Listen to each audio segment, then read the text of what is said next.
কার না ভালো লাগে এত সুন্দর একটা সকাল পেতে? আমাদেরও ভালো লাগে, তাই আমরা চলে গেছিলাম মোহনা। আরে বাপ রে!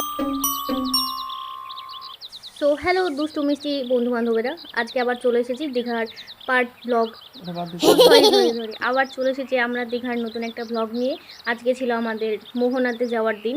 সকাল সকাল বেরিয়ে পড়েছি, জানি না কোথায় যাব কি করব, সেই জন্য ভাবলাম যে চলো সকাল সকাল মোহনাটাই ঘুরে আসি। মোহনাতে গিয়ে এই যে এত সুন্দর একটা সানরাইজ না, এটা দেখলেই মন ভালো হয়ে যায়। না যদিও এটা প্রথমবার না, আবার দেখেছি, আবার দেখছি, আবার দেখবো। কি কি কি কি কি আরে বলুন কি?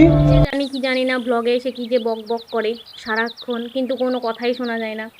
সকাল সকাল আমরা এই যে না খাওয়া দাওয়া করে বেরিয়ে এসেছি, তারপরও যে কী যে কথা তার মুখ দিয়ে বেরোচ্ছে, বাবা কত জল!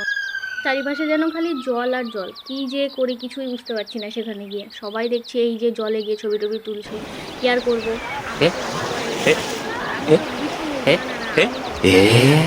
এরপর একটা সাহসী লোকের সঙ্গে পরিচয় করাচ্ছে। এই একটু দাঁড়ান, এই যে এই সানরাইজের ভিডিওটা দেওয়া হয়ে যাক, দেখবেন দেখবেন এই যে দেখেন আমার একটা সাহসী লোক। সবাই ওখান থেকে সরিয়ে এসছে যে না পড়ে যাবে বলে, আর ও গিয়েছে একা একা ছবি তুলতে। ছবি ও বলে কি না ছবি ওঠাও ছবি ওঠাও, এই যে ঢেউ আসছে এইভাবে ছবি তুলতে তুলতে চলে এসছে। দেখো আমার বর পালিয়ে এসছে ও ভয়ে। তারপর আবার কয়েকটা সুন্দর সুন্দর শ্যুটের জন্য নেওয়া হলো ক্লিপ আর কি। আর এই যে দেখো মোহনার জল কতটা উপরে উঠে গেছে।